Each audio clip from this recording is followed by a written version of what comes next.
Agradecido, bendito sea el nombre eterno del murakoze cyane Señor. ndabashimiye hashemagizwe izina rihoraho ry'umwami turumva tunezerewe cyane gushobora kubaho muri iki gihe Usted y yo tenemos que we ser nanje gente twatereza kuba entendidas, abantu que batahura sepamos que la tukamenya obra de yuko Dios igikorwa c'Imana va en crecimiento. kizogenda kirakura. La obra de Dios no Igikorwa va c'Imana ntabwo decayendo, sino kigenda kirasubira inyuma ariko subiendo. kigenda kiraduga. Ustedes ven, por ejemplo, Mwebwe murabona que nk'akarorero ko dice mwindata allí, Branham yavuze hariya ustedes verán ati mwebwe que en mi muzobona ministerio yuko va a mu haber bukozi bwanje cambio, hazoba va a impinduka haber una decadencia, hazoba va a haber- ugucika no intege subiendo, gusubira sino inyuma dice butaduga decayendo. ariko yavuze ngo bugende Pero burasubira ustedes en el inyuma ministerio ariko del hermano Branham, ubwo bwari ubukozi bwa mwindata que es lo mismo Branham que podía haberle dicho Juan navyo nyene Yohana yari gushobora a sus kuvuga discípulos. abwira abigishwa biwe Ustedes van a ver ati mwebwe ese muzobona ministerio tan, ubwo bukozi impactante bukozi que estaba sucediendo en Israel, que la gente bw'ingirakamaro venía cyane a la bwari orilla ko del burabera río muri para Isirayeli abantu baza y bavuye todo ku ese nkengera impacto z'uruzi que kugira había. ngo babatize De repente nuko ustedes gukoka van a kose ver kwabaye eso mu va by'ukuri mwari kubona yuko ibyo menguando. byari kugenda Pero no birasubira es la inyuma obra de Dios. ariko si igikorwa c'Imana Sino ariko ese ministerio ni burya iba a bukozi ir nibwo decayendo bwari porque kugenda burasubira inyuma buracika Dios intege kuko Imana iba a continuar yari con un kubandanya ministerio hamwe mayor. n'ubukozi bw'ikirenga Ibyo ubukozi después bukomeye Juan cyane fue ubukozi mayor. bwaje inyuma ya Yohana bwabaye ubukozi bukomeye cyane Fíjense Jesús kandi lo que dijo, mwumvire ¿no? Yesu ibyo yavuze Les dije eh? que me voy, ati ndababwiye ko ustedes se ngiye pusieron tristes. none muciye mubabara Debieran de contentar, mwategerezwa kunezerwa debieran de estar felices, mwategerezwa les kuba dije. muhimbawe Y se pusieron- ndababwiye no debían de ponerse felices porque ahora toya mwategerezwa kunezerwa viene kuko otra ubuho cosa haje grande ikindi que kintu ustedes gikomeye mismos cyane van a experimentar. mwebwe ubwanyu muzokibona Algo. Este muzogira mismo ikintu espíritu mubonye que ino estuvo con mwemu ustedes nyene yabanye va a estar namwe en ustedes. izoba muri mwebwe imbere muri Parecía que mwebwe iban como se va el byaboneka maestro. nk'uko umengo umwigisha La obra aragiye ahora, ¿y qué igikorwa hacemos ahora? ati none dukora iki Ahora ubu viene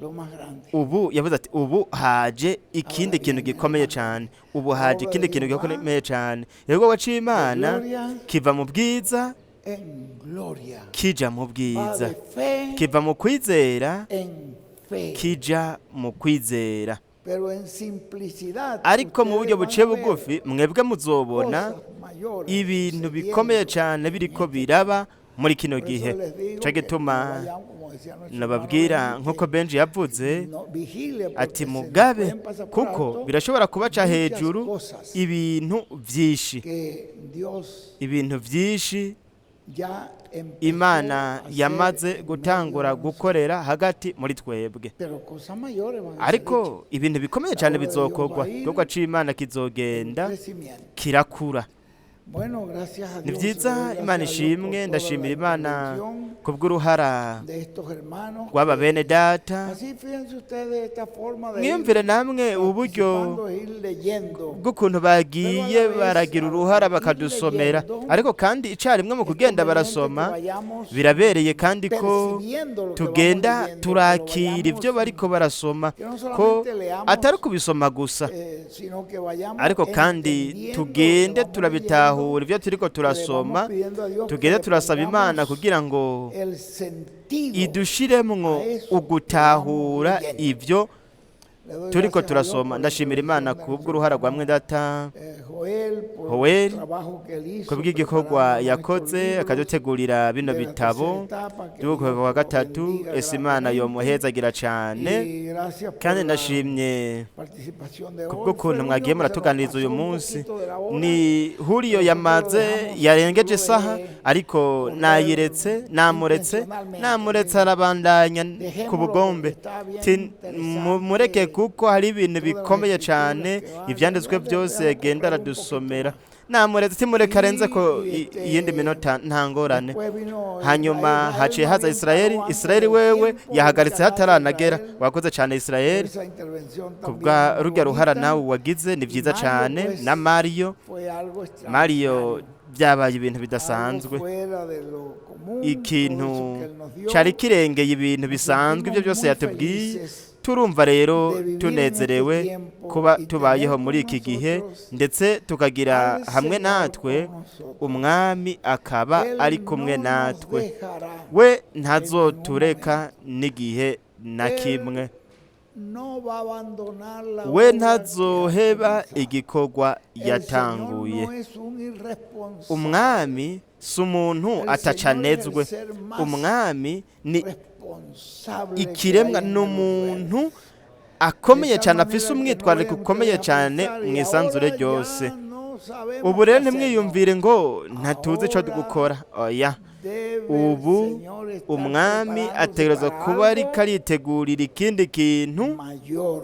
gikomeye cyane El Señor nos los dijo, hermano umwami William yarabitubwiye nos muri dijo que databuriya iba yarabitubwiye preparándonos para yuko obras ariko aritegurira ibikorwa mayores. bikomeye que cyane las obras nuko mayores rero ibikorwa bikomeye cyane tienen que venir bitegerezwa kuza hasta que se traiga kugeza la consumación completa habaye del umusozo programa mu que mwuzuro Él w'umugambi comenzó a integuro realizar. yatanguye gukora Yo doy gracias a Dios, tenemos ndashimira entre imana nosotros rero acá nuestro turi kumwe hermano, natwe turi kumwe ngaha George na mwendata Merende, que george es un merende ariwe personaje de confianza ari de umuntu nuestro hermano yizigiwe José na Benjamín mwendata Pérez. hose benjamin Lo perez mandó con una literatura, yamurungikanye así que los que ibitabo faltaron del nuko libro rero que yo repartí, ababuze ibitabo jewe mu byo natanze mañana, los que trajo mwa kano Bruno, gatondo ibyo Bruno pues yazanye esta tarde nuko rero ku mugoroba podemos darle esos turashobora libros que kubaha faltan ibyo para que bitabo ustedes lo tengan. byasigaye kugira ngo namwe Porque es mwe importante mubivize que kuko ustedes tengan ni ingirakamaro ese yuko libro muba muvize kino gitabo donde están esos dos audios harimwo que nos zino grabó audio nuestro zibiri hermano José Benjamín twarungikiwe Pérez, na los mwendata cuales hose benjamin son perez fundamentales arizo para ari nosotros, urufatiro kuri twebwe de lo cual estaremos hablando nizo más tuzovuga ko ampliamente mu el buryo domingo bwagutse en la ko w'imana actividad mu gikorane privada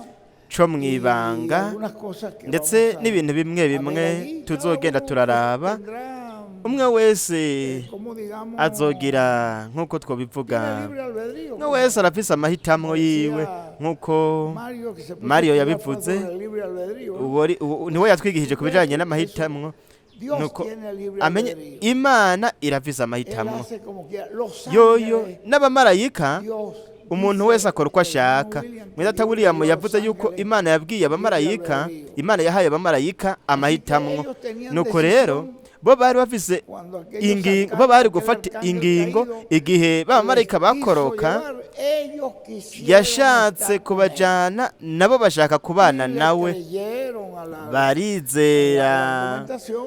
barizera ivyo Y yariko entonces se aravuga apartaron nuko del baca programa de bitandukanya Dios. n'umugambi w'imana Porque tienen libre kuko albedrío. bafise Dios, amahitamwo los imana ángeles, los arcángeles, abamarayika esos bakuru ángeles que están barya allí, abamarayika bari esos hariya arcángeles n'abamarayika que están bakuru sirviendo al Señor, bama bakorera eso es umwami voluntario. aho ni ku Ellos lo bushake hacen bo porque babikora así lo- kuko voluntariamente. babikora ku bushake Y usted está sirviendo al Señor kandi nawe uriko urakorera umwami voluntariamente. ku bushake No es que nadie lo está si obligando. uko hari umuntu ariko Usted araguhata tiene el deseo wewe de niwe ufise hacerlo icifuzo y cyo tiene el kubikora gozo de hacerlo, kandi la ukagira n'umunezero wo kubikora y así ukumva es urabinezererewe como tiene que ser. uko niko rero Por lo bitegerezwa tanto, yo kuba espero que nuko rero jewe después nditeza de yuko oír nyuma todo yo lo que kumva tengamos que oír, ibintu byose dutegerezwa usted tome kumva su decisión mwebwe muze mufate ingingo y sepa yanyu que yo les sigo kandi mumenye amando yuko nzobandanya ndabakunda kwa kundi nyene todos con todo mi mwebwe corazón. mwese n'umutima wanje Pero wose que, ariko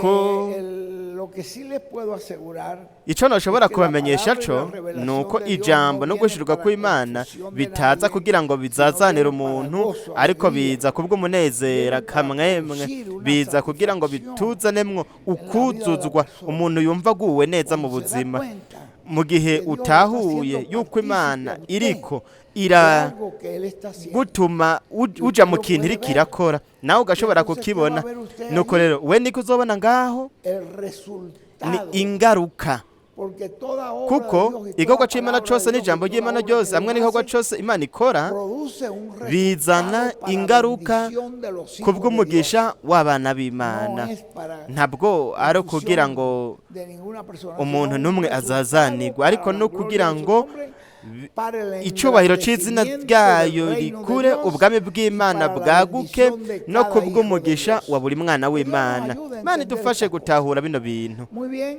ni byiza cyane Para la tarde, pues ku vamos a mugoroba comenzar, turaza porque tenemos este gutangura mwebwe muraza kugira akaruhuko mbega ako karuhuko kaza kumara igihe kingana gute receso. Eduardo Será como hasta las 2, kaza ¿está bien? kumara Muy poquito. kugeza nka saa munani canke La ako ni dos está kagufi bien. saa munani ni sawa Las 2 coman rápido. mujye mwihuse Entonces, nuko rero tienen casi cuánto mufise tiempo tienen. ubu ni sangahe Ruti Hasta las 2. ubu ni sanga kugeza saa munani dufise umwanya ungana gute ni isaha Con 10. ni isaha n'iminota 10 Está buenísimo. ivyo ni vyiza Así que yo creo que nuko rero no vamos a ndizeye pasar yuko tanto tiempo tudaza comiendo kumara maní umwanya munini turiko turafungura Bueno, que nuestro Señor ni nos vyiza ese siga umwami wacu bendiciendo. yobananya kuduhezagira Esto ha sido algo muy ivyo precioso. vyamye ari Le ibintu agradezco a vyiza cada cane uno turashimira el que hizo el umwe esfuerzo wese para venir, para estar mu con bagize ingufu nosotros. kugira ngo aze abane Que Dios natwe nos continúe imana bendiciendo, ibandanye kuba que mpezagirira aquí usted salga como- kandi como- aha mwebwe muze muhave como dijo Jesús. nka kwa kundi yesu Como le yavuga dijo Jesús a nk'uko aquella yesu mujer, yavuze abwira wa "Mira, mugore el que bebe ati del raba agua que yo uwunywa le ku doy, mazi eso nzomuha es como un manantial de agua de vida que izocemera se nk'imbizi brota y'amazi mu buzima bwiwe idudu biziva mu nda yiwe muri we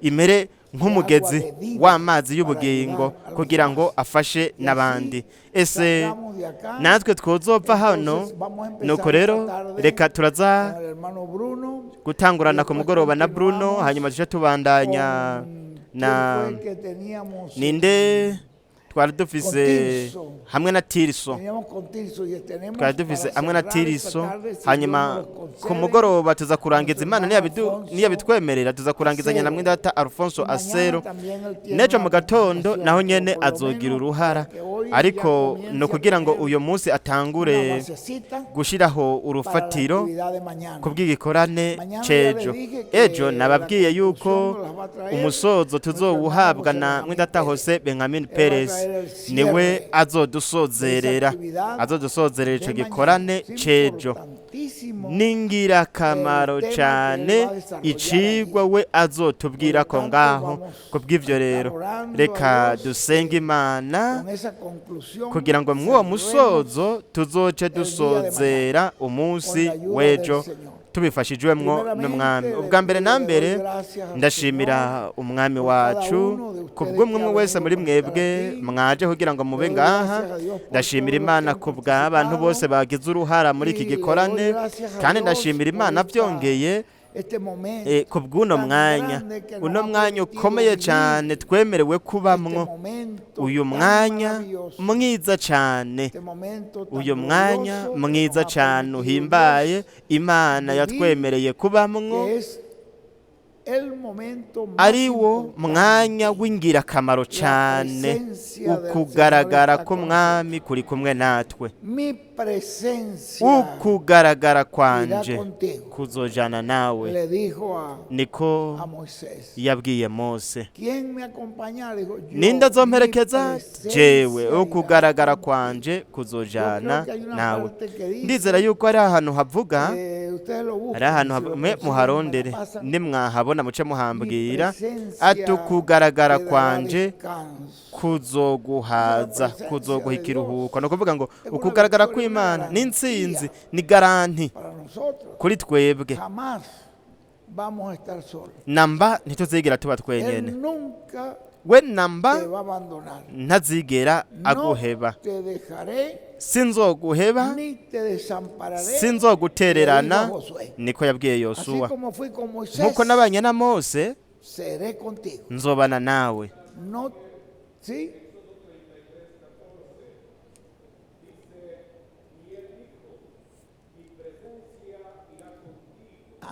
amen Mira, mwumve gracias. El Éxodo, wakoze ¿qué? ni kuvayo kangahe kuvayo 33 Capítulo 33, kuvayo verso 33 murongo wa Mi 14 presencia irá na kane contigo. ukugaragara kwanje Ite daré kuzojana nawe descanso. kandi nzoguha ikiruhuko. Mbega intsinzi ikomeye cyane. Urakoze cyane mwenda tamaragarite. Imana iguhezagire cyane. Nihirwe kuba tugufise mwenda tamaragarite ko uri kumwe natwe. Ni igitangaza gikomeye cyane ko Maragarita ari hangaha. Narabonye igihe umuganga yamuha itegeko ryo kumukura muri hopitale. Umuganga yaravuze ati musore kubera kuri hano ati tugiye kubikubwiza ukuri ati wewe usigaranye umunsi umwe ngaha raba iby'iwawe birerekanwa hariya nta kindi kintu twogufasha genda upfire mu rugo iwawe genda upfire iwawe yarabwiye ati mwene data kandi nguyu turamufise mbega haciye imyaka ingana gute ni imyaka ingana gute unyeretse irya dokima ya dogiteri imyaka 8 ariko murabe n'ubu baracagwana intambara ngaha murabitahura mwebwe kandi umuganga ntiyari umuganga sibyo ntiyari umuganga umwe hariho imikono y'abaganga benshi kandi mwiyumvire umutima wawe ati washitse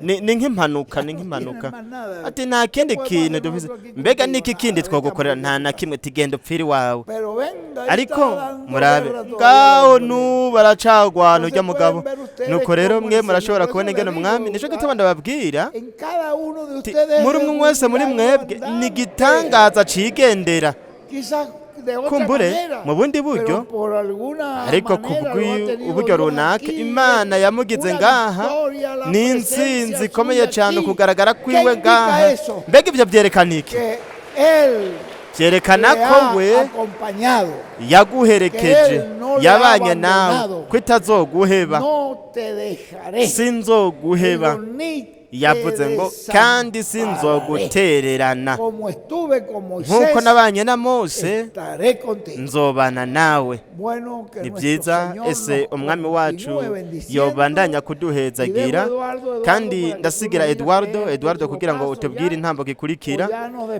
canke namba tuce dusezerana tuje gufungura ibyo ni byiza ese umugesha w'Imana ibyo ni byiza cyane bene data reka tubandanye tuje imbere intsinzi yaramaze kuzigamwa kandi we yanditse n'umukono wiwe aca bihariya mwenda atawusebe nka Mene Peresi ati intsinzi yaramaze kuzigamwa nuko rero igitabo gihesha uburenganzira ndagifise mu kuboko kwanje kandi haremwe abatorejwe benshi nta n'umwe ashobora kubankura mu kuboko kwanje umwami ahimbazwe Imana ishimwe Imana ishimwe nuko rero umwami wacu yaduhezagira ku mugoroba tuze kuza dufise umunezero nyene nirishaka nyene kugira ngo twakire saa 8 zo ku mugoroba saa 8 zo ku mugoroba hacatangurana mwene data Eduardo n'indirimbo hanyuma tuje tubandanya twakira mwene data Bruno abandanya ari kumwe natwe murakoze cyane bene data ese Imana yobahezagira Imana ishimwe kubw'umwe wese mu baje ese umugesha w'Imana wobana n'umwe wese muri twebwe ku buryo bw'uko tuza gushobora kuva ngaha dufise ishaka n'umunezero n'intsinzi tuzi yuko tuzoronka intsinzi muri byose mu bintu byose tuzokora kuko twamaze kuronka izina ry'intsinzi twaramaze kuronka izina ryo kwisubiza ibyacu kandi muri iryo zina dufise ibintu byose dukeneye mu izina rihoraho rya William bibe bityo amen kandi amen murakoze cyane.